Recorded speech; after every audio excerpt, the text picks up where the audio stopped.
22 জানুয়ারি হবিগঞ্জের একটি নির্বাচনী জনসভার দৃশ্য এটি। বিএনপি আয়োজিত জনসমাবেশে সমাবেশ চলাকালীন সময়ে মাগরিবের আজান হলে নেতাকর্মীদের নিয়ে সমাবেশ মঞ্চেই নামাজ আদায় করেছেন বিএনপির চেয়ারম্যান তারেক রহমান।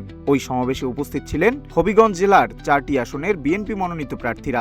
নামাজ আদায় শেষে তারেক রহমান বক্তব্য দেওয়ার আগে হবিগঞ্জের 4টি নির্বাচনী আসনের প্রার্থী যথাক্রমে হবিগঞ্জ 1 আসনে ডক্টর রেজা কিবরিয়া, হবিগঞ্জ 2 আসনে ডাক্তার সাখাওয়াত হোসেন জীবন, হবিগঞ্জ 3 আসনে জি.কে. গৌস ও হবিগঞ্জ 4 আসনের প্রার্থী সৈয়দ মোহাম্মদ ফয়সলকে উপস্থিত সকলের মধ্যে পরিচয় করিয়ে দেন। সভায় বিএনপি নেতা ইসলাম তরফদার তনুর পরিচালনায় ও কেন্দ্রীয় বিএনপির সহ স্থানীয় সরকার বিষয়ক সম্পাদক শাম্মী আক্তারের সভাপতিত্বে কেন্দ্রীয়, বিভাগীয় ও হবিগঞ্জ জেলার নেতৃবৃন্দ বক্তব্য রাখেন।